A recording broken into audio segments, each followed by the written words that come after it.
Your body doesn't get it wrong. We've got all these chronic illnesses we blame on our body. Why is it doing this? It's primarily based on our diet and our lifestyle and our environment, and a very small component part of it, about 5% or less, is genetics. The rest is what we're doing to it. And our body is coping the best way it can.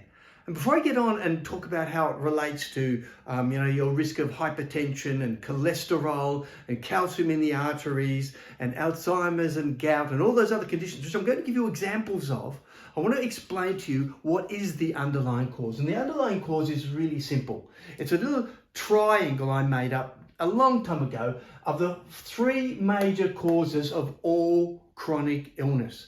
That is acidosis, inflammation, and oxidation.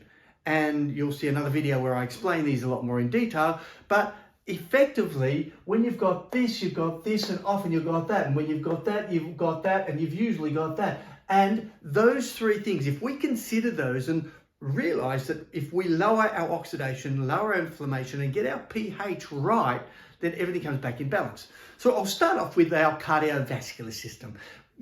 The majority of deaths in developed countries is cardiovascular, heart attacks, strokes, and so on. Now, if we look at that, what do we blame at the moment? I'm going to give you a simple example. The first one is we say, okay, there's calcium in the arteries, and that red there represents calcium. And you're going to say, well, why is there calcium in the arteries? Where has the body gone wrong? It hasn't.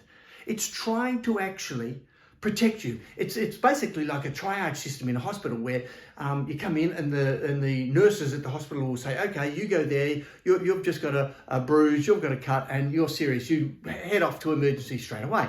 Well, the body does the same.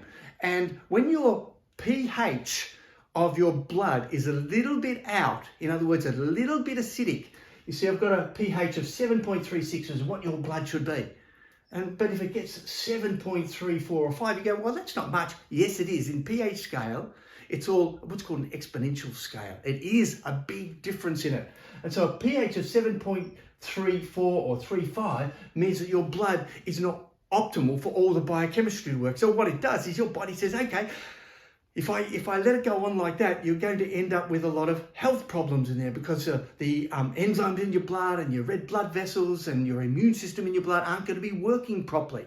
So I'm going to keep it perfectly at 7.36 on that pH scale. And to do that, we breathe more.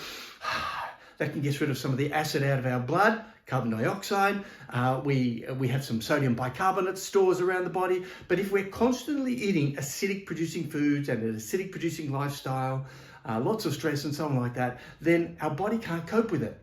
And so the way it does it is it actually gets calcium, and calcium is fantastic. Calcium is on the bone. We've got a really big store of calcium, and it takes calcium out of the bone and it puts it into the arteries. But you're going, hold on, isn't it going to lead to a lot of diseases down the line? Yes, because it's dealing with the immediate now. I've got to fix this now. And it says, well, that's going to be 10, 20, 30, 40, maybe even 50 years down the line. And we can put it back on if we get everything back in balance. So we'll get the calcium from the bone going into the arteries. And the blood is a little bit acidic. And so what happens when you've got an acid and an alkali, an acid and a base, an acid and calcium in this case, it becomes a calcium salt crystal, and that's the salt crystal on the plaque. So it goes from the bone into there, forms a plaque, and that red part there is a calcium plaque. That is the real cause of cardiovascular damage because it's hard and it's rigid. It's a salt crystal, a calcium salt crystal. Wow! You mean to say if we just change the pH of our blood, it's going to have an impact? Yeah, it'll have a big impact. And, well, all that extra calcium, you see, the research actually shows that if you supplement large doses of calcium, you're more likely to have more plaque in the arteries because it won't go to the bone. It actually goes to the bone when you got the blood pH right. Let's look at another case when it comes to cardiovascular system. And this is the big one, cholesterol. Everybody says, oh, I got high cholesterol. Good. Cholesterol is, you ready, produced in the liver. It's not the food you eat, that makes up a small portion of it. But what happens is you've got HDL, which is called the good one. Well, it's not. The LDL, which is called the bad one. And it's the ratio between the two. Now, by the way, that theory has changed over the decades, and I've seen it change. And the real problem is what's called oxidized LDL. So it's the oxidized LDL. Hold on. It's oxidized. So, yeah, oxidation. That's how we get it. So why is the liver producing it? Well, it's really quite simple. Cholesterol is a part of your immune system. It's a band-aid. It's a band-aid. It's actually shown that the higher levels are protective as we age, particularly in studies on women.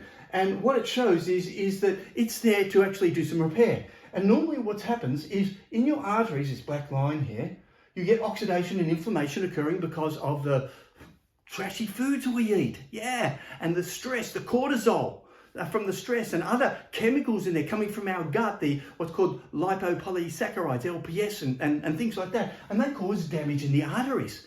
And the body says, what can I do to help it? Because I want to make it nice and flexible. So it sends in the Band-Aids. And the Band-Aids, you ready? Cholesterol. And the Band-Aids go to there to look after it, make a little plaque over it for help for the repair, and hopefully it'll be carried away and taken away and cleaned out and recycled. But if the damage keeps happening, if there's more oxidation and more inflammation, in other words, more junk foods, more stress in your life, and all these environmental chemicals as well, and all these things, then the Band-Aid keeps getting bigger and bigger and bigger. But you don't die from the cholesterol, because the cholesterol is really soft, spongy tissue in here. It's when you get a bit of calcium, when the plaque makes it really rigid too. But we blame cholesterol, despite the fact that our liver is producing. You see, our body doesn't get it wrong. Our body doesn't get it wrong. It's trying to fix up the damage that has been done. And of course, there's lots and lots of examples of this. The body doesn't get it wrong. The same thing happens in all of these chronic health conditions. I'll pick another one like gout. Painful joint pain where you've got these crystals of uric acid building up in the joints, particularly around the large toe, but it can happen in every joint, but in the large toe, and everyone says this is the worst type of pain. By the way, all of these, I'm giving you a really brief summary here, but all of these are covered in depth in the videos in my YouTube channel. So make sure you subscribe to it and check them out. Check out the one on gout, check out the one on hypertension and all these other issues that I've gone into in a lot more detail. But coming back to this, what we've got with gout, and again, it comes down to the pH. And what we know is that there are two main areas that uric acid is produced. And first of all, it's coming from outside the diet and the gut. Your gut microbiome plays a huge role in gout, a huge role. And as a result, it produces uric acid, and your liver produces quite a lot. Your body, inside your body, produces a lot too. So when people say it's all the food, no, it's also the mechanisms in the body that are out of balance. And they're out of balance because of the oxidation, inflammation, acidosis. So we come back to it. Uric acid is released in the blood. Now, uric acid is obviously acidic, so what your body wants to do is get rid of that acid somehow.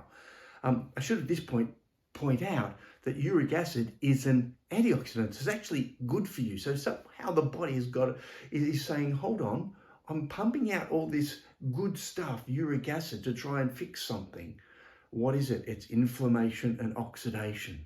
So what we want to do, we want to get rid of the inflammation, get rid of the oxidation. Anyway, the blood uric acid levels are increasing, and I want to stick it away, get it out of the blood, because I don't want it there anymore. It's increasing the pH, so I'm going to stick it in the joint pain of the toe. And as a result, I end up with uric acid crystals in there. By the way, many more people have high uric acid and don't actually suffer the gout and joint pain, even though it's building up in the joints. They're not suffering that pain. So we've got this build up in here, and as a result of it, people go, wow, what do I do? Well, first of all, you fix the gut, you fix the diet, and you work on this lowering acidosis, lowering inflammation, lowering oxidation. Coming back to that though, we go over to one more condition. So I can repeat this same procedure for all of these chronic conditions, and everyone says, well, how do we fix them? I've already stated it many times. So what we've got here is the gut and the brain, two little diagrams there. I'm getting better with my pictures. And the gut plays a huge role, like in gout and all these other conditions. The gut plays a huge role in Alzheimer's, probably the single biggest factor in Alzheimer's. And what we know is when you've got gut dysbiosis, you're producing a group of toxins called LPS, lipopolysaccharides, and a whole other group of toxins. And they're able to break through the wall, something called leaky gut. And as a result of that leaky gut, they're able to go up there and leak into the brain. And what they do is these cause oxidation well, what's called neuroinflammation, because it's in the brain and it's affecting the nervous system, and neurooxidation. So same terms, just it's in the brain.